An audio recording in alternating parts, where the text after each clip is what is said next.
somente Deus criou o mundo e o que nele há. O ser que pode respirar existe para mostrar a glória do Senhor.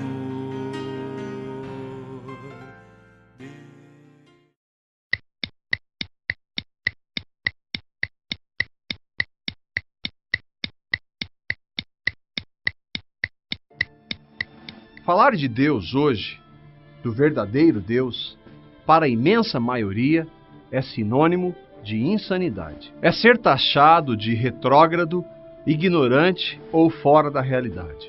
Afirmar fatos como de Deus ter criado o mundo e tudo que existe, de Ele ter feito homens e mulheres à sua imagem e semelhança, de a Bíblia ser a palavra de Deus, de que a humanidade é pecadora e necessita de arrependimento, que Jesus é o Deus encarnado, único Salvador e Senhor do universo, e que todos precisam crer nele, a fim de não irem para o inferno, é algo inconcebível para o homem moderno.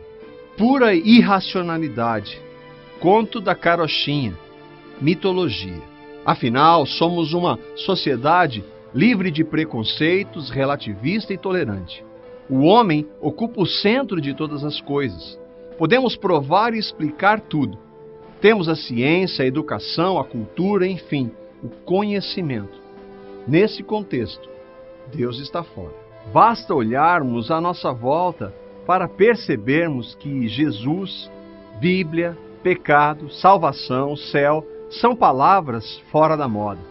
Crendices estúpidas de religiosos e ignorantes. Hoje, com nossa independência, podemos fazer o que queremos. E estamos muito bem, obrigado. Nossos filhos e filhas de 13 anos podem ir a festas para provar a última droga ou bebida e contabilizar seus parceiros por noitada, sejam hétero ou homossexuais. Casamentos, convencionais ou não, você escolhe. São baseados na compatibilidade de gêneros. Se não der certo, não se preocupe. O divórcio é fácil hoje em dia. Se Rick Martin quer que seus filhos adotados digam na escola: meu pai é gay e ele é muito legal, estamos apenas demonstrando nossa evolução e tolerância. Se tenho dinheiro e poder, me dou o direito de ter o que desejo, a hora que quiser, e ninguém tem nada a ver com isso. Posso corromper e, ao mesmo tempo, criticar os corruptos. Frequento a religião que mais me agrada. Se ela não suprir minhas carências, eu simplesmente a troco. Portanto, não me venha com estas falácias sobre Cristo, perdão de pecados, vida eterna e conceitos sobre o que é verdade. Além dessas, há várias outras áreas nas quais a humanidade, em toda a sua sensatez, tolerância, conhecimento e sanidade, tem se destacado. Encerramos nossos louvores à sabedoria humana com os exemplos que foram citados. Mas o que para o homem é algo louvável, para Deus é exatamente o oposto. De fato, a mensagem da morte de Cristo na cruz é loucura para os que estão se perdendo. Mas para nós que fomos salvos, é o poder de Deus. Pois as Escrituras dizem: destruirei a sabedoria dos sábios e acabarei com o conhecimento dos instruídos. Então, o que poderão dizer os sábios e os instruídos? O que vão dizer os grandes oradores deste mundo? Deus tem mostrado que a sabedoria deste mundo é louca, pois Deus, na sua sabedoria, não deixou que os seres humanos o conhecessem por meio da sabedoria deles.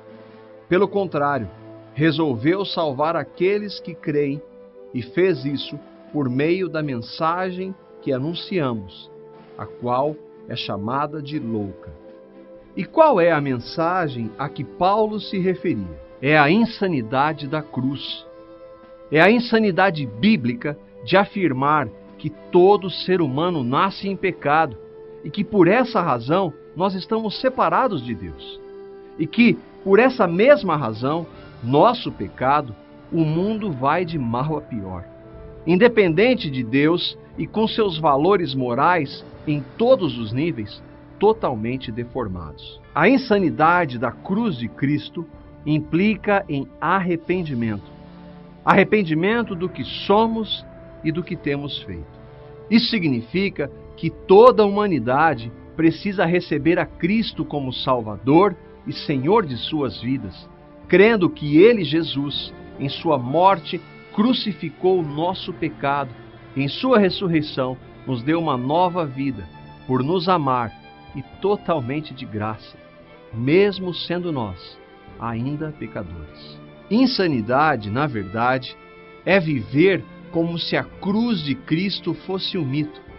Tristemente, bilhões de pessoas em todo o mundo vivem dessa forma.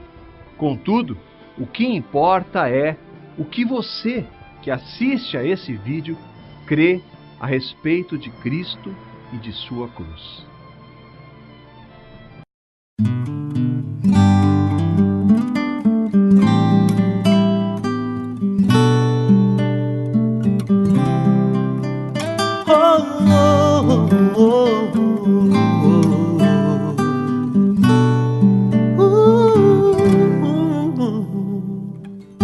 Quão amáveis são os teus tabernáculos. É toda a fraqueza. É na sua consagração. Muitas vezes a gente fica brincando e sendo conivente com tantas coisas. Ultimamente alguns jovens têm me procurado para dizer: Luiz, assistiu o filme de Noé. Você já assistiu? Eu falei: claro que não. Aí um jovem disse assim: nossa, Luiz, eu fiquei indignado com o filme. Você viu o trailer do filme? Eu falei: vi, e não somente vi, como li muita coisa sobre aquele filme. Eu falei: pois é, e foi me dando desculpa. Eu falei: irmão, só um minutinho. Se o inimigo chegasse para você assim e falasse: olha, eu queria que você adquirisse algo onde eu pudesse expor a glória de Deus, a autoridade de Deus, a palavra de Deus, eu colocasse Deus de maneira ridícula diante da sociedade, mas você tem que pagar para mim um ingresso. Você faria isso? Ele falou: claro que não. Eu falei: mas você fez isso quando vai assistir esses filmes que só tem um único propósito: colocar em opróbrio o testemunho de Deus, a soberania de Deus, a palavra de Deus e o caráter de Deus. Como é que você participa disso? Vê que a gente vai rindo para esse tipo de sala e assiste e depois sai falando mal do filme. Mas será que Deus vê dessa forma? Então a gente vai brincando com a nossa vida, igual Sansão ficou brincando com a vida de consagração dele. Porque Sansão achou que ele podia brincar com o pecado, que o pecado era um entretenimento da vida dele. Isto é não levar a sério o chamamento. E você diz: mas eu sou jovem, o que isso tem a ver? Porque você é jovem, você perdeu a responsabilidade espiritual? Você tem que ousar ser como Daniel. Entende? Enquanto foram preparados para ele e para os seus companheiros aquelas iguarias, aquelas comidas babilônicas consagradas a ídolos, eles preferiram comer uma comida muito simples, uma comida que não tinha nada a ver com a idolatria, com o comportamento ou com a cultura daquele mundo perdido, daquele mundo pagão. Imagine o que é ser um luzeiro, o que é ser sal. É isso que é ser sal. Vocês jovens precisam assumir um compromisso, um comportamento sério, primeiramente, diante de Deus. Não fique brincando com o seu tempo. Porque uma das grandes tragédias espiritual é que o diabo está roubando o nosso tempo. É isso que ele faz. Ele fez isso com Sansão. Deixa eu dizer algo para vocês. Por favor, não olhe para esses 111 anos aí de maneira qualquer. Imagine que quase 3 gerações viveram em Israel e não souberam o seu chamamento. Quase 3 gerações viveram em Israel e não souberam o seu chamamento. Permita-me colocar uma ilustração bíblica para jogar mais luz sobre isto. Você já leu o capítulo 16 de Gênesis e o versículo 16? É o último versículo. Diz assim: tinha Abraão 86 anos quando lhe nasceu Ismael. É o último versículo. E o versículo seguinte é o primeiro do capítulo 17. Quantos anos que Abraão tinha aqui? Tinha Abraão, quanto? Alguém quer ler aí? Só para você ver. Vê aí na sua Bíblia. Você vai ficar pressionado. De um versículo para outro. 99? Olha isso aí. Então, tinha Abraão 86 anos quando lhe nasceu Ismael. Agora no versículo seguinte, tinha Abraão 99 anos. Irmãos, peraí, como é que você consegue passar de um texto para o outro e não perceber isto? Num texto ele tem 86, você vai dizer assim, irmão, mas que importa? Se ele tem 96 anos, se ele tem 106 anos, aí importa sim, irmãos. Ou você esqueceu que foi o Espírito Santo que soprou esta palavra? Ele soprou, ele colocou cada detalhe. Então, por favor, comece a ler a Bíblia mais devagar. E comece a ler a Bíblia com contemplação. Comece a ler a Bíblia com os olhos do Espírito. Peça a Ele para te ajudar. Veja, quem é Ismael? Vamos sintetizar de maneira espiritual. Ismael é o fruto da mistura da fé com a carne. Se lembra? Ismael é uma mistura da fé com a carne. Abraão misturou a sua fé com a carne e gerou Ismael. Algo que não honrou o Senhor.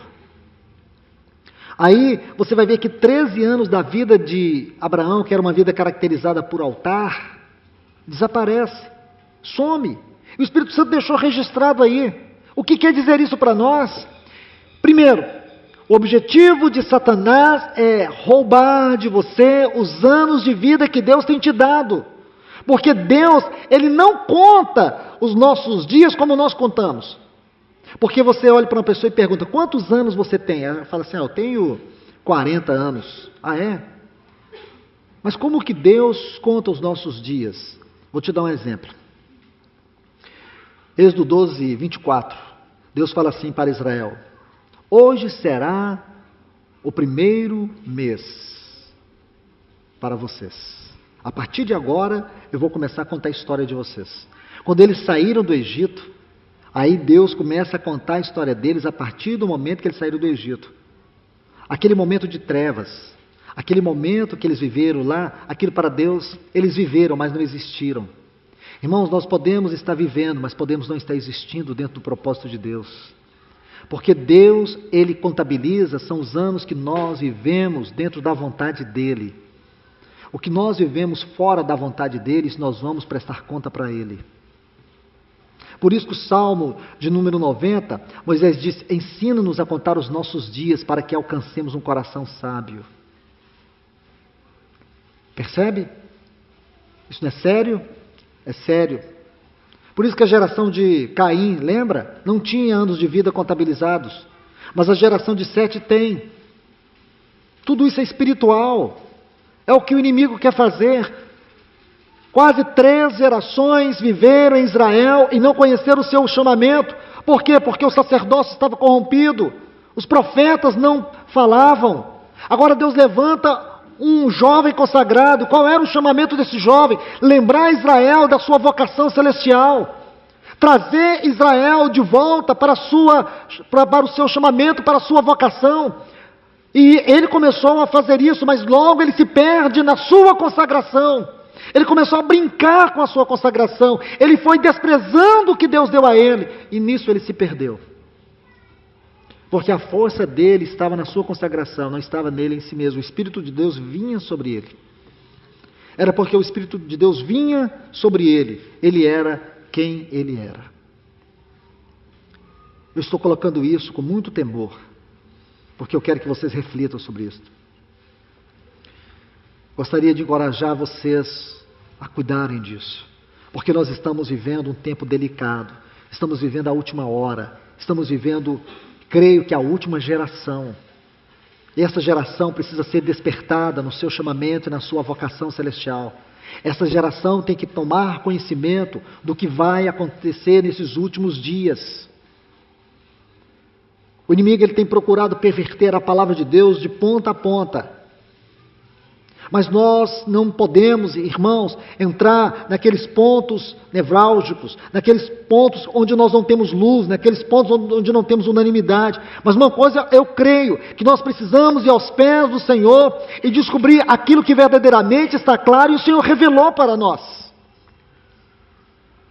Se você for em Apocalipse 10, você vai ver que o Senhor revelou muitas coisas para João e disse assim, não as escreva. Então tem assunto que o Senhor não quer que nós saibamos. Por exemplo, o Senhor não quer que nós saibamos sobre o dia e a hora da vinda do seu Filho.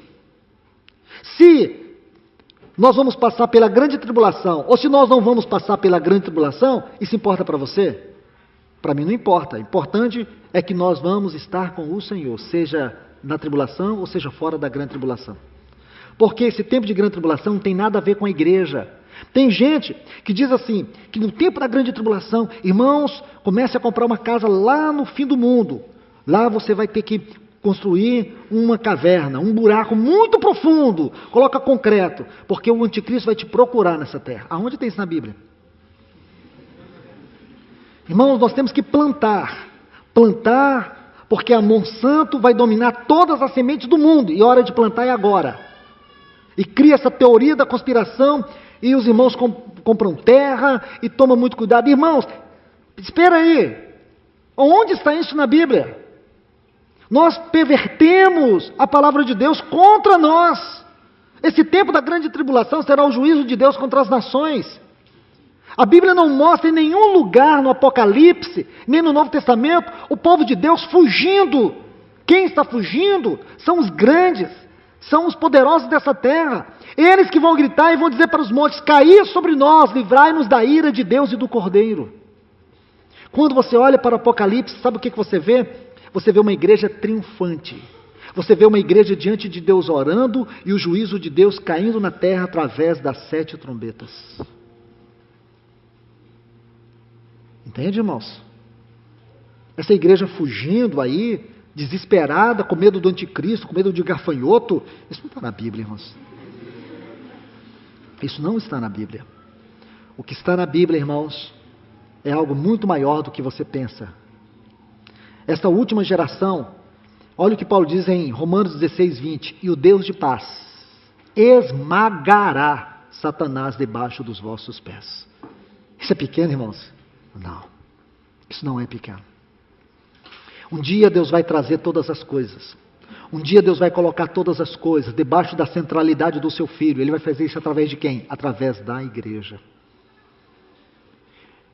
Então, eu e você precisamos estar cientes disso. Entenda a sua consagração como um ponto de partida muito importante nesta manhã. Entenda que nela está o vigor e a força espiritual. Então, para que possamos avançar, eu quero colocar 2 textos. E depois, a partir desses textos, nós vamos desenvolver no segundo período mais outros textos. E aí vamos ver, com a graça do Senhor, o tempo que Ele nos dá para a gente tentar concluir isto.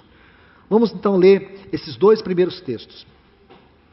Atos dos Apóstolos, capítulo 3. O versículo 21.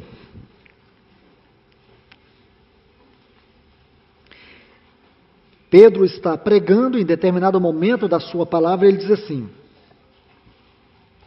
ele está falando do Senhor Jesus Cristo, ele diz, o qual convém, se você sabe que ele está aqui no versículo 20, falando do Senhor Jesus Cristo, o qual convém que o céu o retenha, o guarde, até os tempos da restauração de todas as coisas, de que Deus falou pela boca dos seus santos profetas desde a antiguidade. Então, por favor, antes de colocarmos outro texto, juntamente com esse texto, olha o que ele diz, que o nosso Senhor Jesus, ele está retido nos céus, por um tempo específico, até que se complete a restauração de todas as coisas. Então, por favor, olhe para esse texto com muito cuidado. Ele estabelece um fundamento muito importante para o estudo da palavra. Ele diz que o nosso Senhor Jesus, ele está retido nos céus até o tempo da restauração de todas as coisas. Um dia, Deus vai restaurar todas as coisas. E assim que Deus, ele coloca todas as coisas, segundo um ponto integrador, central, que é aos pés do Senhor Jesus. É aí que ele vai voltar. É claro que esse texto implica muitas coisas, por que não dizer, há muitas implicações para entendermos a profundidade desse texto. Embora não é o meu objetivo entrar nesses detalhes, mas sim levá-los a compreender o lugar do vosso chamamento e da vossa consagração nesse tempo. Por que que o Espírito Santo está requerendo de vocês uma consciência mais profunda na vossa vida de consagração? Vamos para o outro texto, Efésios capítulo 1. Esses dois textos precisam ser estudados juntos. Efésios 1, 10. Com a finalidade de convergir todas as coisas em Cristo, na dispensação da plenitude dos tempos, tanto as dos céus como as que estão na terra. Observe bem, aqui tem uma palavra muito importante que é uma chave dentro deste versículo, é a palavra convergir. Essa palavra vem de dois vocábulos no original. A tradução desses vocábulos é reunir tudo de novo, é trazer tudo de volta a isto mesmo, a um centro, a um ponto integrador, a um ponto central. Então aqui nós vemos que Paulo diz que um dia Deus vai trazer todas as coisas, Ele vai colocar todas as coisas debaixo dos pés do Senhor Jesus. Porque Ele é o ponto central e integrador de todas as coisas, tanto as dos céus como as da terra. Irmãos, eu pergunto, será que hoje nós podemos dizer que todas as coisas estão debaixo dos pés do Senhor Jesus? Talvez se nós olharmos do ponto de vista universal, nós sabemos que na soberania de Deus tudo está sob controle. E não é disso que eu estou falando, e nem é disso que o texto está falando. Nós sabemos que nem tudo está aos pés do Senhor. Como, por exemplo, este mundo, ele tem um príncipe, e não é o Senhor Jesus, é Satanás. Nós precisamos estudar isso com muito cuidado, porque dentro daquilo que nós vamos estudar, vocês vão ver algo muito especial. Vamos tomar apenas um exemplo, por causa do tempo que nós temos para concluir todo este assunto. Então, primeiro eu vou fazer uma exposição, depois nós vamos fazer umas aplicações concernente à nossa vocação celestial, dentro deste contexto. Então, aqui está parte dessa exposição. O que nós sabemos é que o Senhor Jesus Cristo ele está retido no céu até o tempo da restauração de todas as coisas. Um dia Deus vai trazer novamente todas as coisas. Ele vai colocar novamente todas as coisas debaixo dos pés do Senhor Jesus, para que o Senhor Jesus tenha preeminência sobre tudo e sobre todos. Como que Deus vai fazer isso? Essa é uma grande pergunta. Como que Deus vai fazer isto? Ele vai fazer através da igreja. Deixa eu te dizer isso. Deus vai fazer isto usando a igreja. Em um dia, Ele vai trazer todas as coisas de volta. Aqui você vai começar a entender um pouco da oração do Pai Nosso. Por exemplo, veja, o Senhor diz assim, Pai Nosso que está no céu, santificado seja o teu nome. Eu pergunto, o nome de Deus tem sido santificado nessa terra? Não. O nome de Deus tem sido desprezado, tem sido desonrado, vilipendiado, exposto ao opróbrio, mas vai chegar um dia que Deus vai exaltar o seu nome sobre toda essa terra e sobre todos os nomes. E todos os homens saberão um dia que existe um nome exaltado em Deus. Então ele diz assim, Pai nosso que estás no céu, santificado seja o teu nome. Esse nome santo um dia será exaltado sobre todos os nomes dessa terra. Venha a nós o teu reino. Eu pergunto, de maneira geral, o reino de Deus tem vida neste mundo? Não. Existem muitos reis. Existem muitos reinos. Existem muitas pessoas que estão no domínio deste mundo. Existem muitas pessoas que estão reinando sobre essa terra. Ele não é o rei. Existem muitos reis. Existem muitos reinos. Existem muitos dominando. Mas um dia Deus vai esmagar todos os reinos deste mundo. E Ele vai exaltar um único rei. E Ele será o Rei dos Reis, o seu Filho Jesus. Aí diz, seja feita a tua vontade. A minha pergunta é, a vontade de Deus tem sido absoluta e plena nessa terra? Não. Os homens não têm se colocado debaixo da vontade de Deus. Mas acredite, um dia Deus vai trazer todos os homens, e Ele vai colocar todos os homens, quando Ele julgar essa terra, quando Ele esmagar Satanás, quando Ele expôs Satanás, todo o seu governo, ao opróbrio, quando essas nações, com toda a corrupção, essas nações caídas, emergidas em um cadal de pecado, quando essas nações forem julgadas pelo Senhor, Deus vai colocar os homens debaixo da sua vontade. Ele vai estabelecer o reino do seu Filho. E o Senhor Jesus será o rei. E ele terá os outros reis que com ele reinarão nessa terra. Amém? Agora, como ele vai fazer isto? É a próxima parte. Eu vou dar alguns minutos para vocês, 10 minutos. E nós vamos retornar. Aí nós vamos entender algo muito importante sobre o nosso papel. Amém? Deus abençoe vocês.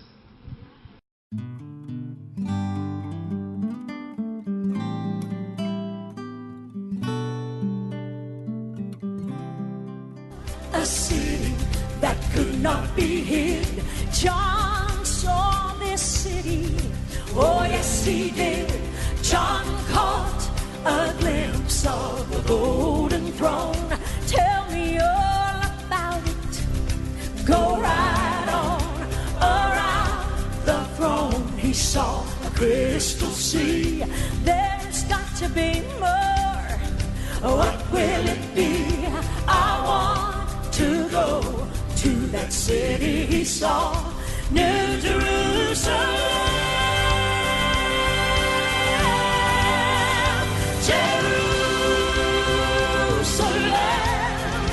I want to walk your streets that are golden, and I want to run where the angels have trod.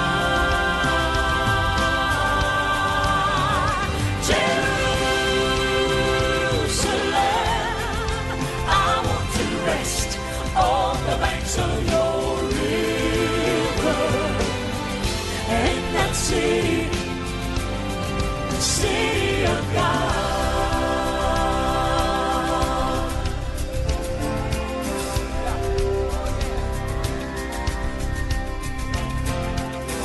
John saw the lion lay down by the lamb. I want to know everything about that land. John saw the day, but he did not see night. The Lamb of God, well, he must be the light. And he saw the saints worship the great I am, and crying, worthy, worthy is the Lamb. I want to go to that city he saw, New Jerusalem.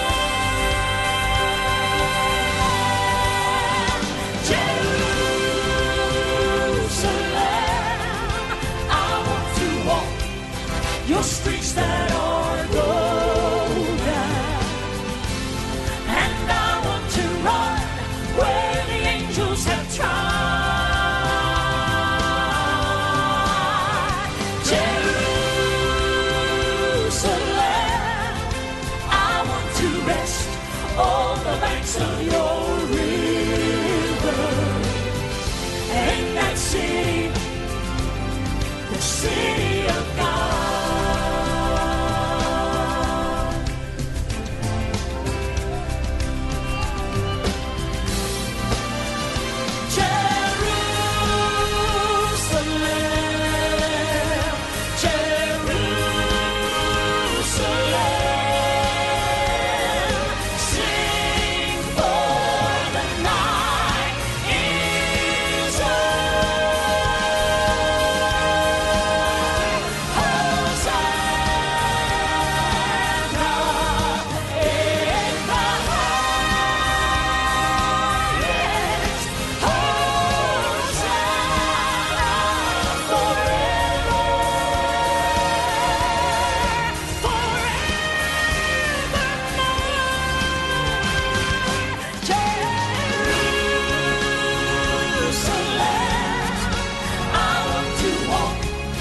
your streets that are golden. And I want to run where the angels have tried.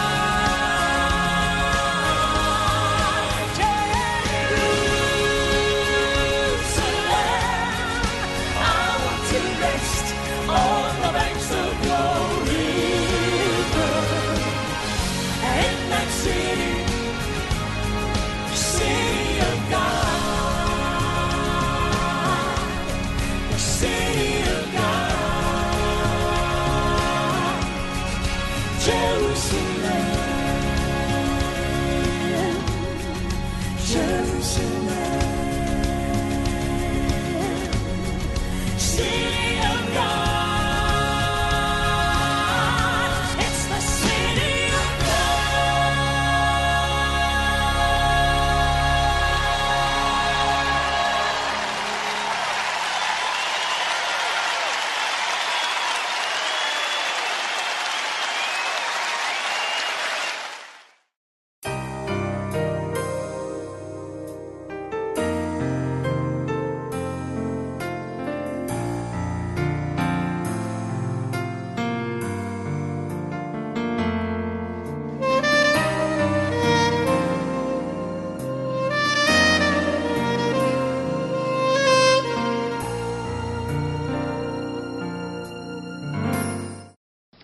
Graças ao Senhor por mais esse tempo juntos, diante dEle, diante da sua mesa.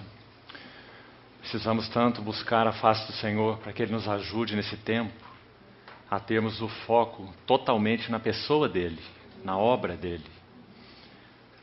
Temos entendido que esse não é um tempo de ensino, não é um tempo de exortação, é um tempo completamente focado em quem Ele é, sua pessoa e sua obra. Algumas coisas que nós nos esquecemos de esquecer. A palavra de Deus diz que o Senhor, por causa da obra do seu Filho, Ele se esquece das nossas transgressões. Dos seus pecados jamais me lembrarei. Essa é uma das coisas que nós esquecemos de esquecer. E o Senhor se esquece. Há outras coisas que nós nos esquecemos de lembrar. E é lembrar daquilo que o Senhor é e daquilo que Ele fez. Por isso Ele estabeleceu essa mesa, para que nós nunca nos esquecêssemos de lembrar. Ele disse para o seu povo no deserto: lembrai-vos de que fostes cativos no Egito durante 400 anos. Lembrai-vos. E Ele colocou aquele memorial diante deles. No Velho Testamento, a Páscoa. Hoje, diante de nós, essa preciosa mesa, que é o cumprimento espiritual de tudo o que a Páscoa era apenas uma sombra. Cristo, o nosso Cordeiro Pascal, foi imolado. Então celebremos a festa, não com o fermento da malícia, da inveja, mas com os asmos da sinceridade e da verdade. Então precisamos nos lembrar de lembrar do que o Senhor então quis que estivesse no centro, não apenas de nossas reuniões, mas que estivesse no centro das nossas vidas, dos nossos relacionamentos, enfim, de tudo que somos e de tudo que fazemos. A pessoa e a obra do Senhor Jesus. Então, irmãos, é privilégio imenso nosso. Nós podemos, cada domingo, nos assentarmos em torno dessa mesa, colocada aí no centro, fazendo memória do seu grande amor. Quando o povo de Israel jornadeava pelo deserto, o Salmo 78, gostaria de brevemente meditar com os irmãos em um dos versículos desse Salmo. O Salmo 78 descreve algo a respeito dessa peregrinação. É um Salmo de Asaf. E no Salmo, o verso 19 desse Salmo diz assim, a parte B desse versículo: pode acaso Deus preparar-nos mesa no deserto? Penso que essa é uma tremenda pergunta. Nós sabemos o que aconteceu com aquele povo quando murmurou no seu coração, e até mesmo no seu coração voltou para o Egito, porque as coisas dali eram o que eles desejavam. Então nós sabemos como Deus tratou com paciência e com muita longanimidade aquele povo, durante todo aquele tempo. Mas finalmente a primeira geração ficou prostrada no deserto por causa da sua infidelidade, da sua incredulidade. E uma das marcas da sua incredulidade é esta, que nós estamos acabando de ler aqui. Eles chamaram aquele pão do céu, que era uma figura do próprio Senhor. O pão que desce do céu e dá vida ao mundo, nosso Senhor. Lá na sombra, no tipo, aquele pão era o maná. E num dado momento aquele povo disse assim: nossa alma tem fastio deste pão vil.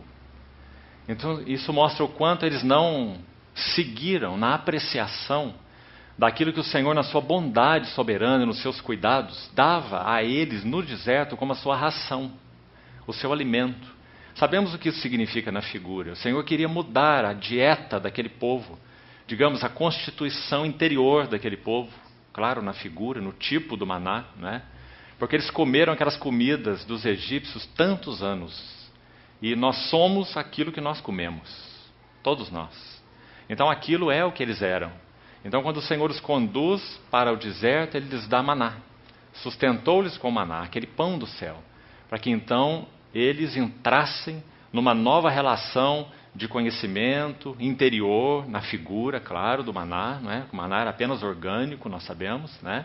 Mas ele foi designado por Deus como um tipo importante para aquele povo, para que aquele povo viesse a depender dos tratos de Deus, dos cuidados de Deus, da provisão de Deus para o deserto, para que encontrassem Deus de uma forma que nunca haviam encontrado no Egito. Essa é a finalidade do deserto. O deserto é para que encontremos Deus de uma forma que antes não tínhamos encontrado. Então, quando eles rejeitaram o maná, eles rejeitaram encontrar Deus da maneira que Deus havia designado para que fosse por eles encontrado. A mesma coisa com relação à mesa do Senhor. Creio que quando o Senhor estabeleceu essa bendita mesa, preciosa mesa, seu desejo é que nós o encontremos. Agora, irmãos, vamos pensar nessa frase que nós vemos nesse salmo, essa pergunta. Pode acaso Deus, essa era a dúvida deles, pode acaso Deus preparar-nos uma mesa no deserto? Penso que essa expressão é antagônica, né? Deserto e mesa, as duas coisas não têm nada a ver. Deserto não é lugar de mesa, deserto é lugar de nada.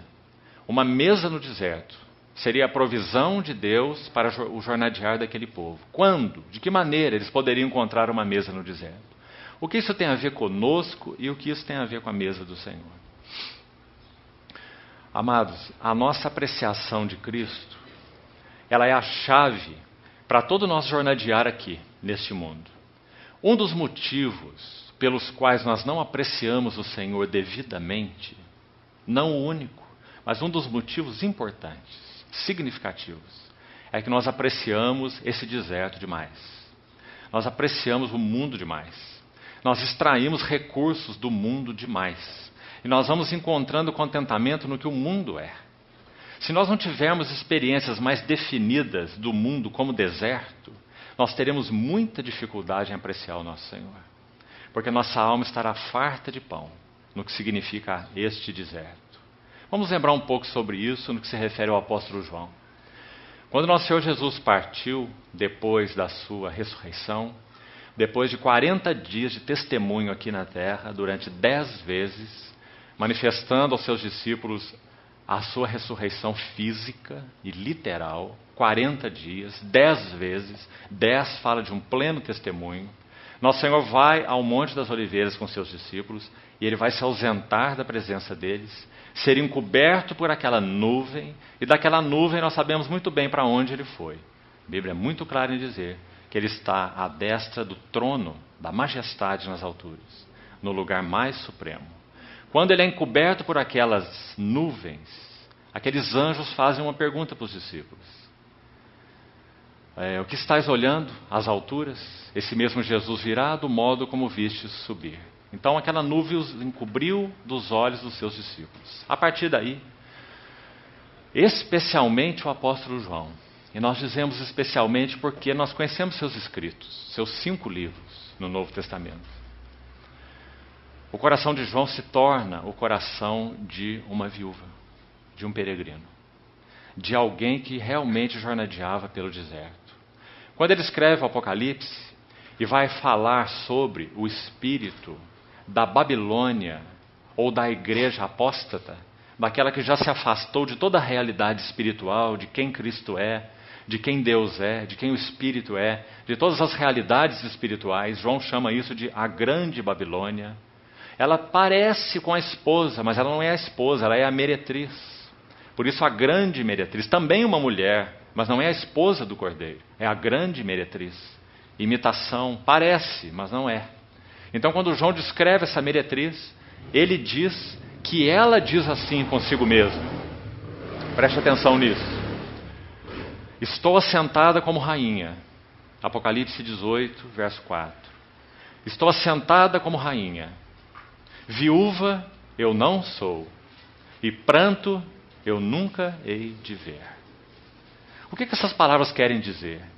Que de alguma maneira, amados, o grande desafio que nós viveremos antes do retorno do nosso Senhor Jesus dos céus, para nós, para nos arrebatar para Ele, é mistura e acomodação com o mundo. Estou assentada como rainha, viúva eu não sou, e pranto eu nunca hei de ver. Ora, o Sermão do Monte diz assim: bem-aventurados são os que pranteiam, os que choram, porque eles serão consolados. Mas sabe quando que nós choramos? Quando nós compreendemos o deserto no qual caminhamos. Que não há nada para nós aqui que possa ser motivo de uma habitação permanente, um regozijo pleno, um lugar de satisfação, de conforto, de acomodação, de descanso. Quanto mais o Espírito Santo abrir nossos olhos para vermos o deserto no qual caminhamos, paralelamente a nossa apreciação de Cristo aumenta. E o inverso é verdade também. Quanto mais nossa apreciação de Cristo aumenta, mais nós temos uma visão clara do deserto no qual nós andamos. Então essa pergunta do Salmo é muito significativa. Acaso Deus pode nos preparar uma mesa no deserto, ou nesse deserto? Qual tem sido o nosso coração na relação com este mundo? Não ameis o mundo. Se alguém amar o mundo, o amor do Pai não está nele. O que será que significa esse amar ao mundo nos nossos corações? Então creio que para que experimentemos a realidade espiritual maior dessa maravilhosa mesa que o Senhor preparou para nós, uma das coisas que precisamos é conhecer melhor esse deserto. E pedir que o Espírito Santo nos dê luz para sabermos onde tem estado o nosso coração. Num lugar de acomodação, num lugar de paz, entre aspas. Muitos dirão naquele dia, paz, paz, segurança, enquanto não há paz. Essas palavras são direcionadas ao tempo imediatamente anterior à vinda do nosso Senhor. Paz, paz. Então pode Deus preparar-nos uma mesa nesse deserto? Sim, Ele pode, Ele o fez assim para o seu povo. Mas então que os nossos corações sejam desafiados a encontrá-lo de uma maneira mais profunda. E termos uma avaliação do mundo mais adequada. Sabe, irmãos? Uma das coisas mais difíceis com relação a este mundo é que nós lidamos com as coisas lícitas dele. E são essas coisas lícitas que vão capturando nosso coração. Vão embaçando o nosso amor. É o comer, o beber, o comprar, o vender, o plantar e o edificar. Como foi nos dias de Ló, como foi nos dias de Noé, como nosso Senhor disse. Então essas coisas tão lícitas e normais, que fazemos uso delas cotidianamente, são elas mesmas que embaçam o nosso coração. E que fazem nos perder uma realidade maior de quem é o nosso Senhor e do que é este mundo. Para que nós possamos guardar os nossos corações incontaminados. Aqueles que se utilizam do mundo sejam como se dele não utilizassem, porque a aparência deste mundo passa. Então essas duas verdades paralelas sempre vão andar juntas. E a mesa do Senhor, mais uma vez, será um grande termômetro para nós. O quanto nós temos apreciado a Ele e o quanto nós temos visto o mundo e o que ele significa. Há uma outra expressão no Salmo, Salmo 23, que também a palavra mesa é usada. E Davi diz assim, naquele lindo Salmo 23: unges-me a cabeça com óleo, o meu cálice transborda. Preparas-me uma mesa perante os meus inimigos. O Senhor não apenas nos prepara uma mesa diante da qual nós estamos hoje, nesse deserto, o mundo, mas Ele nos prepara uma mesa diante dos seus inimigos e diante dos nossos inimigos. Então, quando nós nos achegamos a essa mesa, esses são dois assuntos que saltam aos nossos corações e aos nossos olhos. Nossa apreciação de Cristo e o mundo, uma antítese. E a nossa apreciação de Cristo e a apreciação das suas vitórias. Essa mesa que Ele prepara para nós, amados irmãos, é uma mesa preparada diante dos seus adversários. Nós sabemos o que essa mesa fala. Ela fala de muita coisa e de muitas verdades. Uma delas é: tudo está feito. Tudo está feito. Há uma parábola das bodas em Mateus 22, em que Nosso Senhor mesmo propõe aquela parábola. E diz que aquele rei que preparou as bodas, Mateus capítulo 22, ele disse assim: vinde, os novilhos já foram abatidos, tudo está pronto. Que coisa preciosa é essa? Agora, irmãos, para que Nosso Senhor pudesse dizer isso, tudo está pronto, está consumado, ou tudo está feito, que tremenda batalha Ele travou ali no Gólgota. Por isso Ele nos chama para colocar nossa lembrança ali. Como que dizendo: olha, observe, a redenção de vocês foi muito cara. A redenção de vocês custou um alto preço. Vocês são meus. Não deixe o coração de vocês se contaminar com o mundo. Eu comprei vocês. Fostes comprados por preço. Agora, pois, glorificai a Deus no vosso corpo. Então, amados, o Senhor, para nos preparar essa mesa, Ele combateu os seus adversários. Quais são eles? O pecado. Aquele que não conheceu o pecado, Deus o fez pecado por nós. Esse não foi um adversário simples. Ele combateu a carne. Gálatas diz assim: aqueles que são de Cristo crucificaram a carne com as suas paixões e concupiscências. Ele combateu o mundo, mais uma vez. Ainda em Gálatas diz assim: o mundo está crucificado para mim. Ele combateu o ego, esse tirano do nosso interior, que faz com que vivamos para nós, que vivamos de nós, que vivamos por nós, não é? Esse ego horrível, medonho, terrível. O Senhor também combateu esse inimigo, porque Paulo diz assim: e eu estou crucificado para o mundo. Então o Senhor também derrotou esse inimigo e podemos viver libertos dele. Ele também derrotou o próprio diabo, face a face. Colossenses diz que ele despojou principados e potestades e os expôs, não lá num canto qualquer do mundo, mas publicamente no centro da nação, da religiosidade daquele tempo, né? Em Jerusalém. Embora fora das portas, em Jerusalém. Ele expôs publicamente principados e potestades ao desprezo, quando Ele triunfou sobre eles na cruz. Então, irmãos, nós estamos fazendo memorial de todas essas coisas.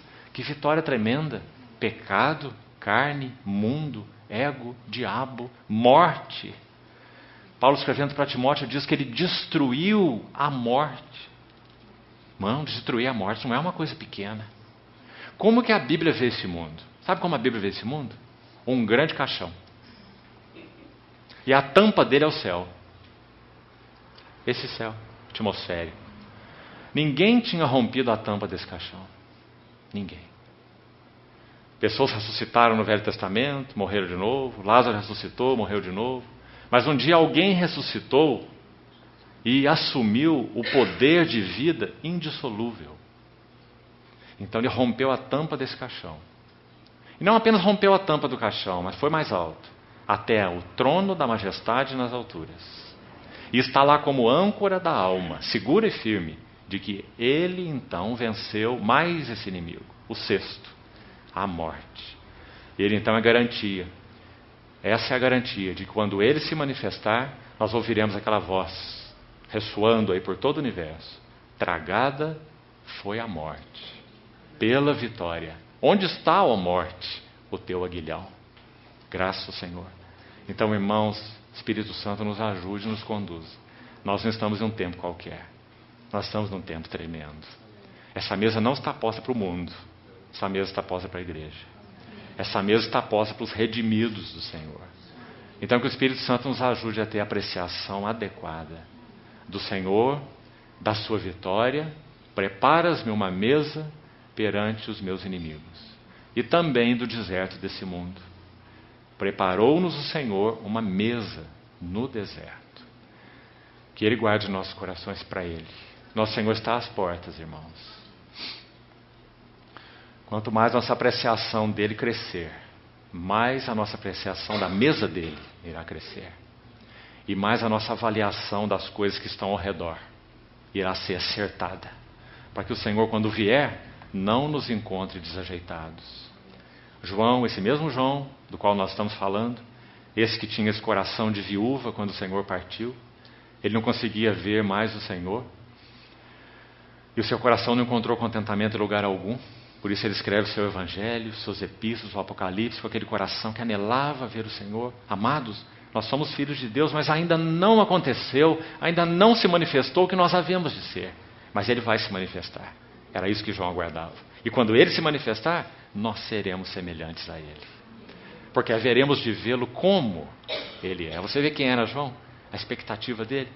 Aquele que um dia reclinou sua cabeça no seio do Senhor. Agora não mais faria isso. Apenas em espírito, mas não em realidade. Até que o seu Senhor viesse de novo.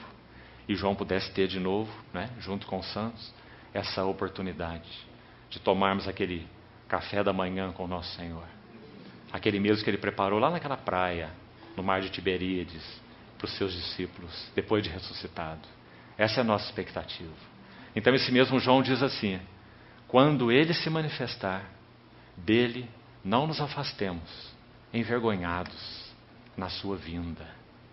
Então que o Senhor guarde-nos, irmãos, guarde nossos corações nessa hora tão desafiadora. Que a mesa do Senhor seja fresca para nós cada domingo, seja nova para nós, seja rica para nós. Não permitamos por nada que ela caia de alguma maneira em um ritual, em uma rotina, porque, amados, o que o nosso Senhor Jesus fez não tem nada a ver com isso. Ele fez algo que é novo, Ele abriu um novo e vivo caminho. Ele fez algo que é fresco. João viu nosso Senhor no seu exílio em Pátimos, quase 60 anos, em torno de 60 anos depois da sua morte. Ele diz assim: eu vi um cordeiro, como que recentemente imolado. Esse frescor do sangue para Deus nunca perde o valor, nunca perde a virtude. Impossível, porque é o sangue do Deus homem, do Filho de Deus. Então nós precisamos sim ter uma oração no nosso coração. A oração é para que a mesa do Senhor não caia em um vazio, mas que nós tenhamos o significado espiritual dela cada vez que nós nos colocarmos diante dela. Um momento de quietude, um momento de admiração, um momento de adoração, porque tudo que o Senhor quer fazer nesse tempo é passear e andar entre nós e nos comunicar uma única mensagem, uma só. Eu sou teu, você é meu. Esse é o desejo do seu coração, nada mais. Não precisamos de nada mais. Então que o Senhor encontre esse lugar em nós e entre nós, quando nós nos reunirmos para partir o pão. Espírito Santo do Senhor nos conduz. Amém. No livro de Hebreus, capítulo 2, diz assim, no versículo 1: por esta razão, importa que nos apeguemos com mais firmeza às verdades ouvidas, para que delas jamais nos desviemos. Leia a palavra de Deus durante a semana, medite sobre ela, porque é a maneira que o Espírito encontra de falar com você. É muito importante isso, para você estabelecer essa intimidade com o Senhor. Leia a Bíblia. Até a próxima semana.